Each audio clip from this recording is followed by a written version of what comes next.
검찰 내부의 문제를 고발하는 글을 게시했다가 인사 불이익을 받았던 박병규 검사가 앞서 전해드린 대로 직속 상관이던 현직 지청장 등을 경찰에 고소했습니다. 이런 가운데 전국의 법관 대표들은 사법농단의 진원지인 법원행정처를 폐지해야 한다며 한 목소리를 냈습니다. 김광산 변호사와 좀 더 자세하게 짚어보겠습니다.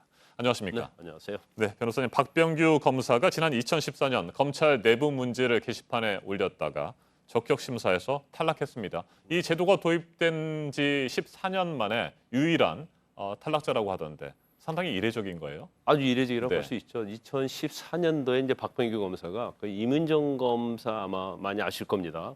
그 당시에 이제 과거사 재심 사건에 있어서 검찰 내부에서는 백지구형을 하라고 그랬어요. 네. 근데 백지구형이라는 것은 무엇이냐면 법원이 알아서 처리해달라는 거거든요.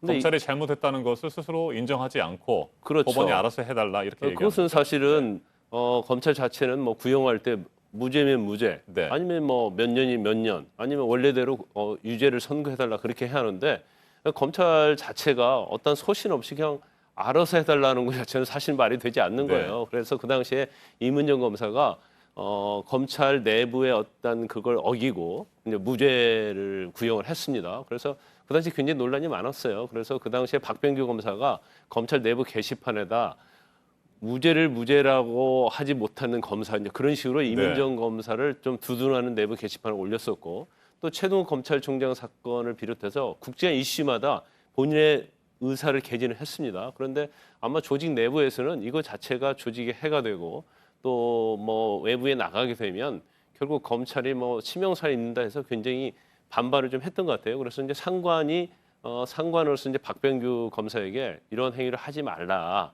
그렇게 강요했다는 것이고, 또 본인이 한 수사를 이제 방해했다 이제 그런 식으로 고소를 했어요. 그런데 이 제도가 제도가 도입된 지 그 당시에 이제 한 14년 됐었는데 검사 직무 수행 능력을 평가하는 검사 적격 심사였어요. 네. 그래서 수행 능력 평가를 해봤는데 검사로서 어떤 자기의 미달이다 그러면 사실 검사를 못하게 하는 그런 제도거든요. 그래서 사실은 거기서 탈락을 했죠. 그래서 박병규 검사가 소송을 제기했고 법원은 이제 그 탈락시킨 것은 객관적 평가에 부합하지 않다. 그래서 박병규 검사의 손을 들어주었습니다. 네. 그런데 당시 직속 상관들은 글을 올리지 말라고 한 적도 없고 수사를 방해한 적도 없다 이렇게 주장을 하고 있습니다. 경찰에 고소가 이루어졌으니까 경찰에서 조사는 해야 될 텐데 이게 가능하겠습니까? 일단 뭐 박 검사 입장은 그런 것 같아요. 이전에 이제 검찰과 법무부에 네. 여기 민원을 제기했는데 진정 제기했는데 결국 뭐 검찰에서도 그냥 종결로 끝나고 또 법무부에서도 미적지근하게 네. 하니까 이제 믿을 수 없다는 거죠. 그래서 어떻게 보면 이제 지금은 아직 법이 개정되지 않았기 때문에 검찰과 경찰은 수사를 지휘받는 어떻게 보면 상하 관계 아닙니까? 그럼에도 불구하고 경찰청에 이걸 고소를 했다는 것 자체는 이제 검찰 자체를 믿을 수 없다는 거죠. 근데 이제 경찰청에서도 조사하는데 좀 난감한 측면이 있을 거예요. 네. 왜냐하면 조사를 하고 나면 결국 검찰의 지휘를 받아야 하잖아요. 그래서 이걸 아마 자체적으로 조사를 할지 아니면 검찰에 이첩을 해서 그 전과 좀 다르지 않습니까? 문재인 정부 들어선 이후에 검찰에 많은 변화가 있었기 때문에 오히려 이제 검찰에서 수사를 해달라고 서로 협의해서 이첩할 가능성도 있다고 봅니다. 네.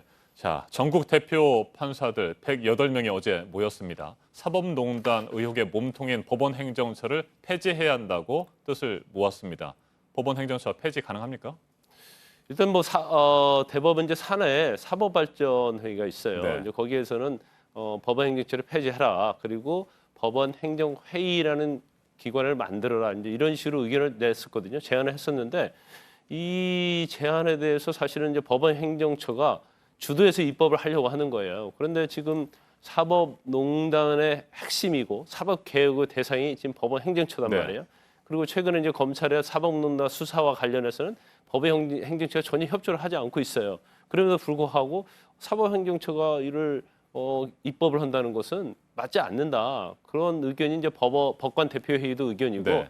참여연대랄지 시민단체도 상당히 그런 의견을 가지고 있죠. 근데 이런 것 같아요. 이제 대법원의 어떤 인식 자체는 이 사법농단은 내부적인 문제다 생각하고 있는 것 같아요. 네. 그리고 재판거래 의혹은 없었다 이렇게 보고 아하. 있는 거예요. 그러니까 내부와 외부에서 보는 시각이 완전 다르는 거죠. 그러니까 우리는 뭐 이런 문제가 없기 때문에 법원 행정처에서 이걸 입법을 해도 된다. 이제 그런 생각을 가지고 있지 않나 네. 싶습니다.